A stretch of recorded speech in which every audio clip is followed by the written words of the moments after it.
What's up, YouTube? Today's video will be a different one, but I hope an interesting one. I will share with you a call that I had on my Discord server with a lot of members debating niche market slash niche Reddit. This is just a small part of the call, but I still believe you guys can get some value from this call, some interesting perspective. If you want to participate in the next one, just join the Discord right now. Link will be below the video. And also, again, I'm trying something new with this one, so if you in the end up enjoying this call, will be a very relaxed one, by the way. But do not forget to leave a like, means a lot to me. Also, a lot of viewers are not even subscribers.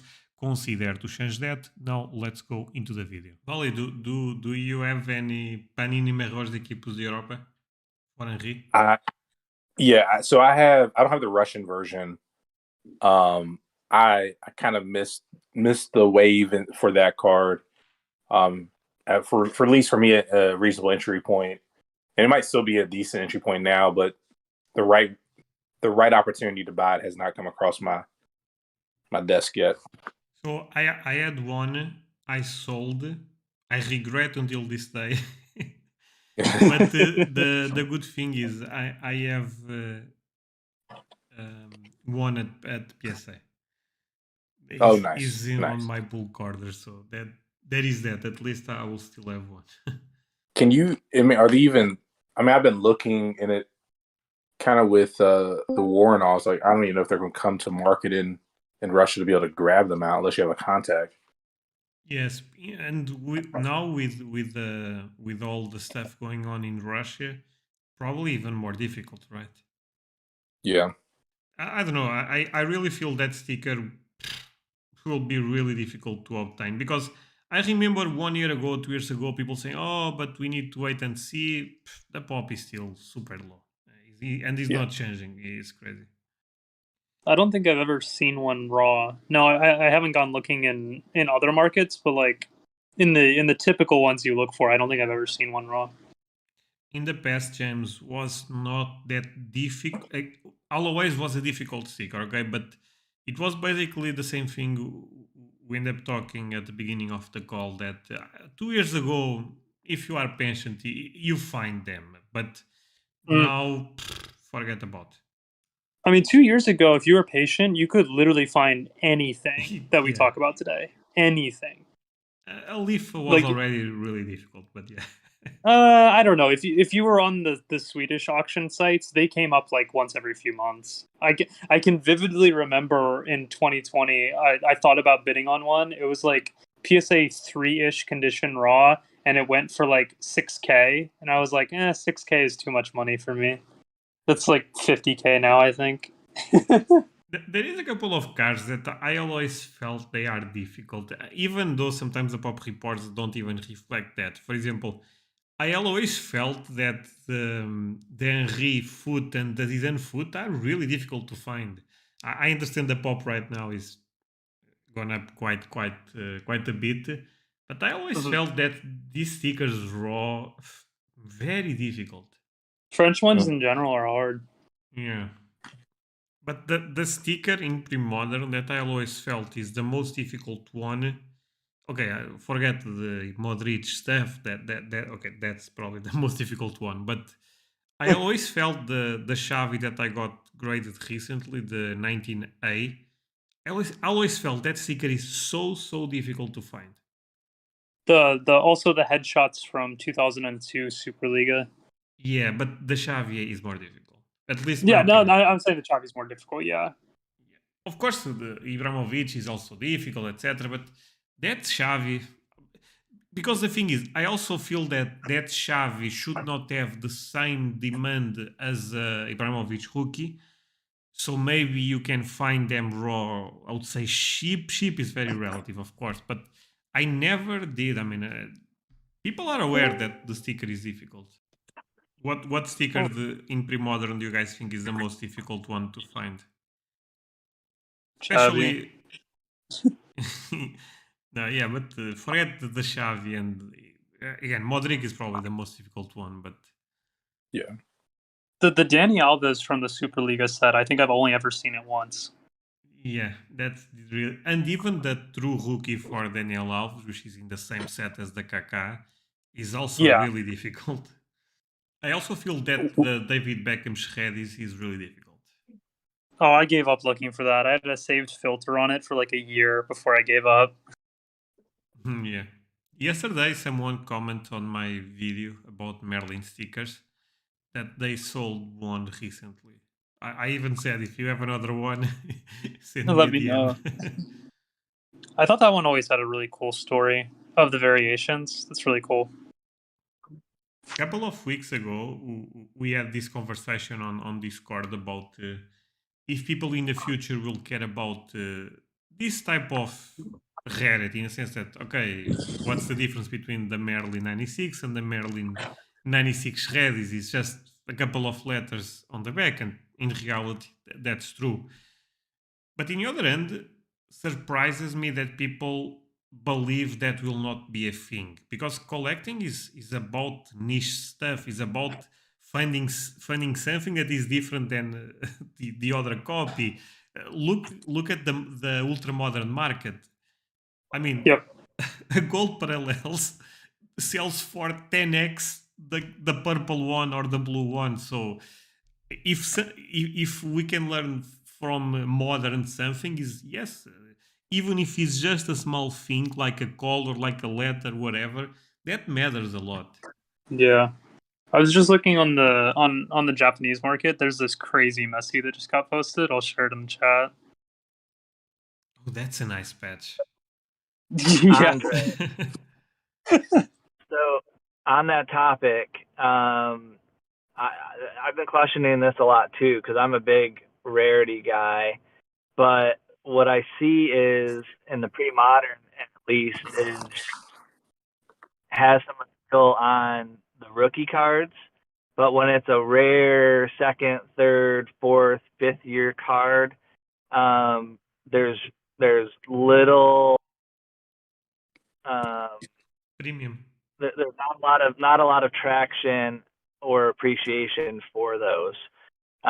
So like for instance, people think the Henri Russian rookie, a lot of people think that that's fine or like it because it's low pop or whatever. But the Russian version of Zidane in that same set, nobody gives two shits about. Um, so I find that interesting. I wonder if that'll change as more people enter the market or not. Like for instance, that La Liga 1997 R9, the number 29, that apparently is very very rare, and there's only been a couple copies seen in like the last year or two. Um, but it's a third year at least sticker for R9. Is that going to be something that really gains traction going forward, or is that just going to be like a cool niche market for a super R9 collector? I'm not sure. But my take on this would be that the rookie stuff for a lot of these guys is still super super obtainable, so people don't really need to start looking for other things. You see in other sports like in basketball, if you can't afford a Jordan rookie, you start going forward in years because you can afford those ones. Or in baseball, maybe you can't afford a really low grade mantle rookie, but you can afford a really low grade mantle 6th or 7th year. I don't think we're at that spot in our market yet, and people are still going for the rookies that are attainable. And at the end of the day, this, again, very complex question, very complex topic, and I feel is all about how big the market will grow. Because if the market stays the same way that it is right now, I think you are correct, Niels. But yeah, maybe people will not care if the Zidane is the Russian version or the Spanish version. They probably care even more about condition rarity than true rarity for that case in particular.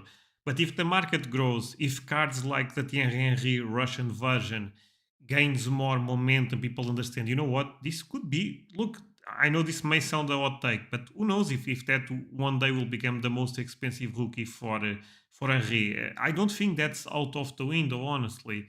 And with a strong sale, people start looking more at the set. There is a lot of things in play, but to me is about the macro perspective if the market will get there. Yeah. I think also too, it depends on who controls the narratives of the market going forward as it grows and explodes. If a lot of people who enter into the market are those that are in basketball, football, but they don't know really much of anything about it, that might impact whether or not some of those hidden gems are as valued as much because they might stop short of looking as deep into into the market. It's kind of like in F1, the comparison is like a lot of people don't actually go for F1 goats. They're not going backwards. They're just kind of staying where they're at the front end Yeah, because of there's the no market. real, to a large extent, there's no real history going back that far in a mainstream sense. I'm talking about. So like, there's not a mainstream collecting history of F1, whereas soccer has a mainstream collecting history when you go back. Just Like one Yeah, but Panini stickers and World Cup stickers and all that have been collected forever. I'm not well versed in F1, but I highly doubt it was collected in a mainstream sense in a similar way. yeah, so I guess the comparison, and I'm not like mad deep into F1, so I'm not going to try to make a grand scale defense. But like you can get like a Schumacher rookie who is considered one of the goats beyond like Hamilton type, like fairly cheap, even though they're not like in abundance Hmm. to my knowledge. And so like that, I think that says something about how people are approaching that market to Yeah, some degree. so people in that market are chasing hype and they're chasing new Right. product. When you look at a sport like soccer or a sport like baseball, people are chasing more history than they're chasing hype, at least when they're looking at the vintage stuff. The problem with F1 is not a lot of people are interested in chasing the history because at least in my opinion, it doesn't really have a deep mainstream collecting Yeah. history. I, okay, just I agree with you depending on who enters the market. Like that's like Correct. it's assuming that the right person will like matriculate in. They love the game. They've been invested with their club that they've supported, and so they want to appreciate the history as well. Like at some level, like you don't gain those types of people into the market. You're gaining a different type of person who is going for the hype, and when that Yeah. turns, that might impact the values of those fifth, 6 year cards. Essentially, that's my point there. Mhm. I'm not trying to make a just one deep play. thing. I agree with both, and I disagree also a bit in the sense that what James said is correct in terms of history. F1 is not comparable with soccer. I mean, it's not even close to be fair. But the F1 vintage, from what I'm aware, actually is doing quite well. Will that sustain? I think is related if F1 will keep going up or not. But vintage F1 is doing quite well. That there is a lot of strong sales. And for example, another market that people are talking quite a lot right now is tennis. Look, I'm not. I have not zero. Actually, I have a couple of cards for tennis, but almost zero interesting on investing in tennis. But if I was investing right now in tennis, I would start looking at vintage because seems very similar to F1. A lot of people are looking to the new sets. The Alcaraz seems like the next big thing. Probably with time there will be a trickle down effect to the vintage tennis market. And in terms of history, I think it's quite more richer than F1. Right? Yeah, yeah. I wasn't trying to make a direct correlation there, just for the record. The No thing one's going to beat you up on that. It's all Yeah, theoretical. yeah, the yeah, the thing with yeah. soccer is very difficult to compare soccer with any other sport. Soccer, especially, of course, emergent sports like F1, tennis, etc., cricket, whatever. Soccer is just too much ahead in terms of history, in terms of collector base. In my opinion, soccer is a special market. Yeah, and I would say too, a conversation I have with, I guess, with people who are interested in venturing into it, to soccer in particular, they feel like it's too much to swallow. Hmm. That's They don't know. They that's don't true. know what to do because there's like so many leagues and different things like that. Like they're not accustomed to, at least on the state side of it, and so that might lead them to only value some of the cards that make the most sense historically based on the markets that they've been in. And from what I agree, by the way, but from what I've been seeing related with F1, F1 is taking a really huge correction right now. Probably more on the on the modern market, but still, I mean, I remember saying this on a couple of videos. People should be a little bit careful with F1 when F1 was selling at all time highs because again, this is basically understanding at a very basic level the market. If everything is selling at all time highs, very likely scenario that there will be a correction. One thing that F1 have that I think is great is that the first top scrum, basically everything is a rookie, or at least they consider rookie material. In soccer, Yep. for example, the top scrum, the first prism, very few rookies, right? So there is that, I would say.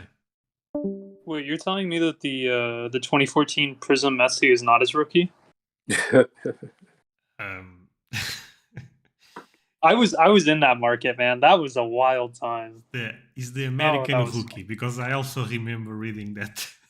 oh, that was so fun. I miss those days. The American rookie. I was like, It's the okay, Prism rookie. that's something new. But the thing is, the first prism narrative is not even a bad one. That's a No. very fair narrative. The problem is when people try to make more than it actually is. Yeah, change the subject a little bit. I just started looking into this, I guess, brand of sticker. I don't know much about it. The Bonart. Anybody have information on that? Is that I think I've seen it pop up a few places. Can you repeat again the name? Bonart, Bonart. What era Bonart? is that? I've heard It's of like this. they it's like 1998. I mean, every like the World Cups for 1998 and 2002, they had sticker sets for it. Can Oh, I you think I share know this. can you share a photo? Let me see if I can find one real quick. Yeah, I'm seeing, like I said, I'm seeing them pop up in a few spots, but I'm not seeing like a lot of them, just like a few for different players.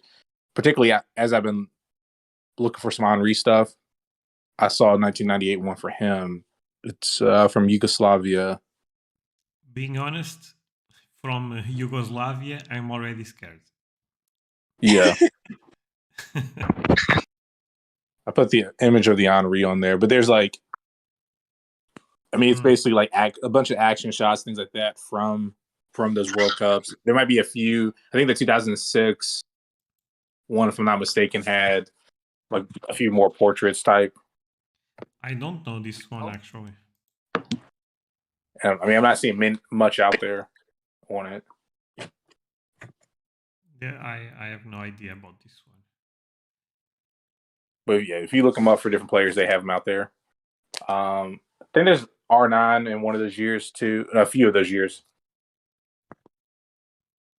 But this is the best thing about soccer and the worst thing at the same time, because in one end is amazing that